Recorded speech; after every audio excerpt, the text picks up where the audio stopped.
Bitcoin inicia un movimiento correctivo, pero después de 5 días cayendo, ya podemos sacar las primeras conclusiones. Así que en el vídeo de hoy haré un análisis de la última hora de Bitcoin y comentaré hasta dónde puede caer el mercado de las criptomonedas. Bueno, por primera vez en varias semanas, y cuando digo varias semanas, pues podemos venirnos a la primera semana de septiembre, concretamente 112 días. Parece que no ha pasado tiempo, pero ya llevamos 112 días con este movimiento alcista. Pues por primera vez Bitcoin ha formado un cierre semanal bajista, claramente bajista. Estamos hablando de un 8,88% abajo la semana pasada. Evidentemente no tan grande como el 1080 de finales de agosto, como el 1486 de finales de julio, o como por ejemplo el 1089 de principios de julio. Es decir, de las últimas caídas, entre comillas, importantes de Bitcoin, esta es la cuarta más bajista. Todas las demás, en realidad, pues bueno, vemos mucha vela roja, pero es vela roja que no es una vela tan clara como esta, ni que tampoco provoca algo tan importante como esto, porque al final, pues sí, aquí tenemos una vela roja que es de un 5,17%, es claramente menos que el 8,88 de la semana pasada, pero independientemente, aunque esto hubiera sido de un 8,89, esto no está formando ninguna alteración en nada. Ya veníamos, de hecho, de formar un máximo decreciente de las velas anteriores y demás, ¿no? Con lo cual, aquí no se junta solo el tipo de vela, sino que también se junta la caída de la vela y también se junta lo que provoca la vela. Es decir, la vela como tal, hablando de forma, la vela como tal, hablando de cantidad de caída, y la vela como tal, hablando de calidad respecto a lo que provoca en el precio. Se juntan varios factores importantes. De esto ya veníamos comentando las semanas anteriores, ya que pues, se está formando una clara desaceleración. O sea, la desaceleración, como siempre, es el paso previo al giro. Y ya está, y ahora mismo estamos girando. En los momentos en los cuales hemos desacelerado, como por ejemplo aquí, y el precio ha seguido y no hemos formado un gran movimiento correctivo, lo que ha ocurrido es que nos hemos metido en un lío importante. Y así es como se forma el precio, y así es como se forma la acción del precio, y así es como se forman los movimientos. Cuando tú subes y desaceleras, lo normal es que gires. Luego veremos si es un giro porque es un pullback para seguir subiendo, si es un giro para formar un cambio de tendencia, para lo que sea. Pero la desaceleración es el paso previo. Oye, que al final no ocurre nada. Perfecto, el movimiento impulsivo entonces es este, no es este. Con lo cual el movimiento correctivo no será este, será este, porque tiene que ser proporcional a todo lo que se ha subido. Y esto es así, o sea, el mercado es proporcional y se mueve de esta forma. Evidentemente ya sabemos lo que ocurre, ya sabemos, pues bueno, que nos venimos al año 2015-2016 y vemos tropecientos movimientos correctivos del precio de Bitcoin. Nos venimos al año 2022-2023 y vemos movimientos correctivos al alza en un mercado bajista. Ya sabemos que el mercado corrige para seguir subiendo o corrige para seguir cayendo. Ahora bien, entiendo que es más interesante, primero, el entender por qué ha ocurrido esto, técnicamente hablando, y segundo, el entender hasta dónde podemos llegar con este movimiento, ¿no? Entonces, para ello yo creo que vamos a ir combinando diferentes gráficos, pero yo creo que es más interesante trasladarnos a temporalidades inferiores, como por ejemplo la temporalidad diaria. Esa desaceleración de la que hemos hablado en gráfico semanal se ha traducido o se ha estado traduciendo en una estructura de cuña en gráfico diario, algo que hemos estado tratando durante estas últimas semanas. Y en el momento en el cual tocas la primera vez, en el momento en el cual tocas una segunda vez y en el momento en el cual tocas una tercera vez, tú ya tienes el movimiento completado.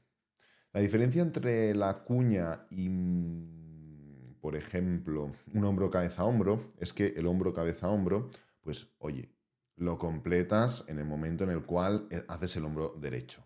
Ya está. El hombro derecho lo puedes hacer. En el momento en el que haces así, el hombro cabeza hombro está como completado. O sea, ahora ya solo le queda una dirección y es esta. Todo lo que no sea hacer así no es un hombro cabeza hombro. Estamos de acuerdo. Luego, el hombro cabeza hombro, como digo, pues puede tener la neckline en diagonal, hacia arriba, hacia abajo, lo que sea, ¿no? Pero independientemente de ello, la diferencia entre el hombro cabeza hombro y la cuña, o el canal, o el triángulo incluso, es que el hombro, cabeza, hombro, hay un momento en el cual, o el doble techo, o el doble suelo, bueno, da igual, se cumple y ya solo esperas una dirección. La diferencia respecto a otro tipo de patrones, un poco más de desaceleración, más de un giro claro, sino de desaceleración, es que en el punto en el cual estuvimos hablando la semana pasada de que ya se había completado y de que ya podíamos esperar un movimiento de caída, esto igualmente podría haber seguido haciendo así. Y tocar otra vez. Y rechazar de nuevo y venir hacia abajo y volver a subir. Obvio, hay un punto, no estamos hablando de un canal. Un canal tiene dos líneas perpendiculares. Esto significa que no se cierran nunca. La cuña sí que hay un momento del tiempo en el cual se cierra. Dependiendo del ángulo de la cuña, pues tardará más o menos, ¿no? Pero la cuña tiene fecha de caducidad porque se cierra. El canal no, por ejemplo. Pero la cuña forma parte de este grupo de canales y triángulos donde no hay un movimiento, o sea, no hay un momento en el cual, vale, ahora ya solo podemos esperar esto. La cuña podría haber seguido desarrollándose. Y sin embargo, lo que ocurrió es ese movimiento de ruptura. Y no solo vimos la ruptura, sino que además vimos esa especie de confirmación. Claro, y aquí es un poco donde entra el tema, ¿no? Hemos hablado del por qué ha ocurrido. ¿Por qué el precio de Bitcoin ha caído un 8,88% durante la última semana? ¿Por qué el precio de Bitcoin desde máximos, no sé si es toda la semana entera, no, hasta mínimos ha llegado a caer un 14,87% por el patrón de cuña? Bien, ahora bien, ¿hasta dónde puede llegar este patrón? Porque esto es lo importante, ¿no? Obvio, el principio básico de este tipo de patrones es el inicio del mismo. Donde tú inicias la cuña, el target básico es ese, o el canal o el triángulo. Ese es el target básico de esta tipología de patrones. Ahora bien, podemos llegar hasta aquí, nos quedamos en medio, podemos llegar incluso más abajo. Pues fijaros que, tal y como se está desarrollando todo, veo falta de fuerza. La vela de ruptura, como tal, es esta de aquí. Y la de confirmación es esta de aquí. Pero claro, esto no es una gran confirmación, es simplemente un movimiento claramente bajista en gran parte de la sesión que termina rechazando ciertos niveles. ¿Cuáles son esos niveles? Pues bueno, podemos hablar de la media móvil de 50 diaria, una media móvil importantísima. Podemos hablar de toda esta zona de aquí, vamos a marcarlo de este modo, de anteriores máximos y mínimos. Aquí hay un nivel, pues tenemos esta zona de influencia de máximos, tenemos este mínimo, tenemos estos toques de aquí, luego el mínimo va hasta este punto exacto, luego este pullback va hasta este punto exacto y nos quedamos pues ahí en medio. Es decir, hay varios niveles por esta zona que el precio ha rechazado, con lo cual no estamos hablando solo de una vela de giro, sino que estamos hablando de una vela de giro que rechaza ciertos niveles. Es un poco como lo que hemos comentado en gráfico semanal, ¿no? No es solo una vela que cae un 8,88, no es solo una vela que es claramente bajista, sino que además es una vela que viene de subida fuerte, desacelerar, desacelerar, desacelerar, pam, envolvente bajista. Y se come una, dos, tres velas y media anteriores. Es una vela realmente bajista, esta de aquí. Ahora bien, cuando empezamos a rascar un poco, ¿qué vemos? Oye, pues la confirmación no ha sido tan clara. Oye, pues se forma una vela de rechazo. Oye, que además esta vela de rechazo rechazaba niveles de soporte. Oye, que luego, cuando hemos vuelto a la baja, fijaros cómo lo ha hecho el precio. Desaceleración, envolvente bajista, pero que no envuelve realmente nada. Es simplemente una vela una vela de cuerpo grande a la baja. Pero es que si bajamos aún más de temporalidad, podemos ver aún más anomalías en todo esto. Sí que es cierto que parte de la ruptura ha sido fuerte, perfecto, pero luego fijaros cómo se ha dado todo, con muchas zonas de desaceleración. Tenemos aquí lo primero, ¿no? Porque esto es un impulso, un pullback, un impulso, un pullback, un impulso, pero ya tenemos aquí una clara desaceleración. Luego el precio envolvente bajista, luego el precio envolvente alcista, luego intenta subir, pero falla, empieza a caer, pero ¿cómo cae? Desaceleración, desaceleración, desaceleración, desaceleración, desaceleración. Una vela que es bajista, aquí la tenemos, pam, y luego vela alcista. Luego de nuevo, sí, vela bajista y el precio enseguida frena. Es decir, no es un movimiento de caída claro. Oye, es que es fin de semana. Mira, hemos visto grandes caídas y grandes subidas en fines de semana, con lo cual eso no es un motivo de peso como para justificar que el precio no está yendo fuerte hacia una dirección. Entonces, ¿qué es lo que podemos entender? Que sí, que el movimiento está siendo bajista, que incluso probablemente el movimiento venga a testear como mínimo la zona de los 92.100, 92.200 aproximadamente, es decir, este nivel de aquí, de los mínimos anteriores, es muy probable que el precio haga esto, pero no está siendo ese movimiento claro, bajista, fuerte, que como mínimo atacará el inicio de la estructura correctiva y que incluso puede irse más abajo. Al menos de momento, evidentemente. Quedan muchos días por ir viendo, queda mucha historia por tejer, pero la realidad es que no está siendo un movimiento bajista, claro, y esto hay que comentarlo. Del mismo modo que a los 4 días de formar este principio de canal o de triángulo o de lo que terminó siendo una cuña, porque al principio no lo sabíamos, hablé de movimiento correctivo y de atacar el principio de la estructura, pero que había que ver cómo se formaba ese movimiento por si íbamos más lejos o menos lejos del target básico, y como digo es el principio. Ahora que ya estamos dentro de ese movimiento, pues estamos viendo dificultades a la hora de caer. Esto está provocando, si venimos por aquí, un cambio un poco en la estructura de lo que veníamos viendo hasta ahora, ¿no? Un movimiento alcista de la dominancia que puedo ver que ya en el anterior vídeo en el que hablamos de la dominancia hablamos de movimiento impulsivo. Se lo voy a quitar. Movimiento impulsivo, ¿por qué? Pues es muy básico. Después del impulso viene el pullback. Ahora hay que ver de nuevo hasta dónde se forma esta estructura. Yo creo que el punto máximo de la dominancia puede haber sido alcanzado. Sí, sí. Creo que se puede formar un ataque hasta los máximos, incluso técnicamente romper los máximos anteriores. Sí, pero creo que la estructura de la dominancia es caduca ya. Creo que el punto final de la dominancia ha llegado. Y eso que precisamente pues llevamos años hablando de este movimiento alcista de la dominancia porque llevamos hablándolo desde el agosto del 2022. O sea, llevamos más de 2 años hablando de esto. Los cambios de estructura se pueden dar de muchas formas.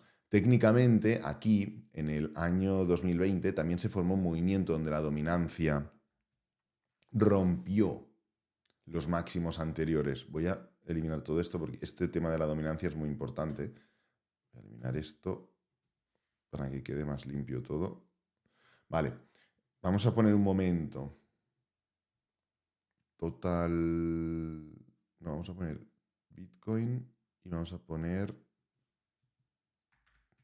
Bueno, total 2 vamos a poner, sí. Total 2 es la capitalización total del mercado de criptomonedas excluyendo a Bitcoin solo. Total 3 excluye a Bitcoin y excluye a Ethereum. Pues bien, la dominancia, fijaros que aquí hubo un momento en el cual en 2020, a finales de 2020, literalmente la semana de antes, también rompió el máximo anterior. Ahora bien, fijaros dónde estaba el ciclo de Bitcoin y el ciclo de las criptomonedas en general.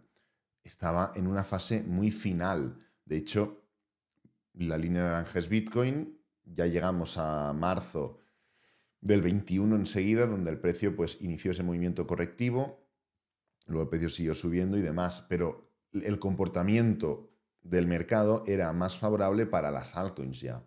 Ya lo llevaba siendo durante todo el movimiento ascendente y aquí lo fue aún más.